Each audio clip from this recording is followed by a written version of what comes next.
اچھا اب ہم یہ بھی جاننا چاہیں گے کہ نیکیوں کے فوائد اور نیکیوں کے ثمرات کیا کیا ہیں، مفتی صاحب قبلہ فرمائیں۔ بسم اللہ الرحمن الرحیم۔ اس میں سب سے پہلے ڈاکٹر صاحب نے بڑی خوبصورت باتیں ارشاد فرمائیں، اللہ تعالیٰ ان پر عمل پیرا ہونے کی توفیق نصیب فرمائے۔ یہ بات سمجھ لینی چاہیے کہ نیکی کے کام ہوں، اعمال صالحہ ہوں، یا خیر اور برکتیں ہوں، یا اجر و ثواب ہو، یہ سب کا سب نا یہ انسانی روح کی غذا ہے۔ بالکل بالکل، کبھی بھی گناہ کرنے کے بعد نا روح مطمئن نہیں ہوتی، بالکل اب بظاہر ہنستے رہیں، اضطرار رہتا ہے، اضطراب رہتا ہے، لیکن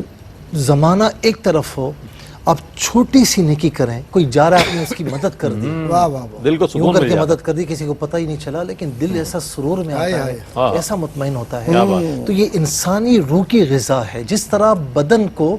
اس کی غذا جب ہم دیتے ہیں، کھانا کھاتے ہیں، پانی پیتے ہیں، تو بدن کو جب غذا دیتے ہیں تو بدن کو تقویت حاصل ہوتی ہے۔ بالکل، اسی طریقے سے جب روح کو ہم یہ غذا دیتے رہیں گے نا روزانہ کی بنیادوں روح پر، بالیدہ ہوتی رہے گی، تو روح میں بالدگی پیدا ہوگی، روحانی مدارج ہم طے کرتے چلے جائیں گے، روحانی ترقی ہمیں حاصل ہوگی۔ اور یاد رکھیں کہ دل کا سکون اور قلب کا جو چین ہے نا وہ نیکیوں میں ہے، وہ گناہوں میں نہیں ہے۔ جیسے حدیث پاک مجھے یاد آ رہی ہے کہ حضور نبی کریم علیہ السلام نے فرمایا کہ جب بندہ گناہ کرتا ہے نا تو اس کے دل پر ایک سیاہ نقطہ پڑ جاتا ہے، ٹھیک ہے نا، اور پھر اس کے بعد جب وہ توبہ کر لے تو وہ سیاہ نقطہ ختم ہو جاتا ہے، اور نیکیاں در نیکیاں کرتا رہے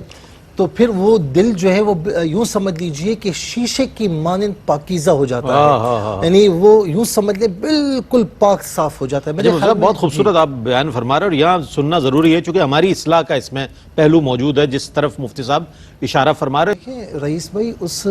حدیث پاک کی روشنی میں کہ جب نقطہ پڑ جاتا ہے نا تو سیاہ پڑ جاتا ہے، ٹھیک ہے، اچھا اب توبہ نہیں کی، نیکیاں نہیں کی تو سیاہی زیادہ ہوتی رہی، پھیلتی چلی گئی، یہاں تک کہ حضور نبی کریم علیہ السلام نے فرمایا کلا بل ران علی قلوبہم ما کانوا یکسبون، یہی دلوں کا زنگ ہے۔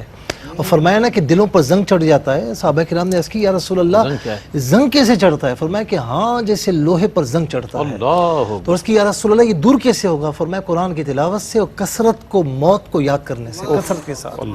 تو یہ ہے نا، تو جب بندہ نیکیاں کرتا ہے، توبہ کرتا رہتا ہے تو یہ قلب چمکدار ہو جاتا ہے، مثل آئینے کے ہو جاتا ہے، روحانی بالدگی پیدا ہوتی ہے، روحانی ترقی کا سفر شروع ہو جاتا ہے،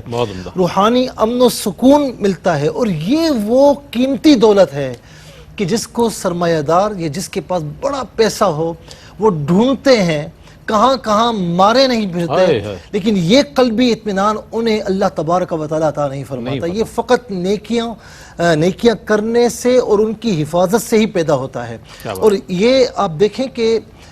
جتنی بھی صالحین ہیں ان کی تاریخ اٹھا کر دیکھیں، سیرت، وہ سب نیکیاں کرتے بھی تھے، نیکیوں کو سنبھالتے بھی تھے۔ اور یہی وجہ ہے کہ جب ایسا نیک بندہ اللہ تعالیٰ کی بارگاہ میں ہاتھ اٹھاتا ہے تو رب تعالیٰ فرماتا ہے کہ میں اس کی دعا کو رد نہیں فرماتا۔ اور سلف و صالحین سے یہ منقول ہے کہ جو نیک بندہ ہوتا ہے، نیکیوں کی حفاظت کرتا ہے، اللہ تبارک و تعالیٰ اسے حفظ و امان میں لے لیتا ہے، اس سے اپنی رحمتیں اس پر نزول فرماتا ہے۔ اور یہاں پر آپ دیکھیں قرآن کریم فرماتا ہے کہ ان الذین آمنوا وعملوا الصالحات کانت لہم جنات الفردوس نزلا، بے شک وہ لوگ جو ایمان والے ہیں، اعمال صالحہ کرنے والے ہیں تو ان کے لیے جنت الفردوس ہے بطور مہمان نوازی کے۔ ان الذین آمنوا وعملوا الصالحات سیجعل لہم الرحمن ودا، کہ بے شک جو ایمان والے اور اعمال صالحہ کرنے والے ہیں اللہ تعالیٰ غیبی طریقے سے فرشتوں کے ذریعے، حدیث پاک ہے اس کی روشنی میں عرض کر رہا ہوں، ان کی محبت لوگوں کے دلوں میں ڈال دیتا ہے۔ اور آخری بات یہ کروں گا کہ جو نیک لوگ ہوتے ہیں، نیکیوں کو سنبھالنے والے ہوتے ہیں، صرف ان کے مال کی حفاظت نہیں ہوتی، صرف ان کی رزق حلال میں برکت نہیں ہوتی، بلکہ ان کی آنے والی جو نسلیں ہوتی ہیں نا اللہ تعالیٰ اس رزق کو بھی سنبھالتا ہے۔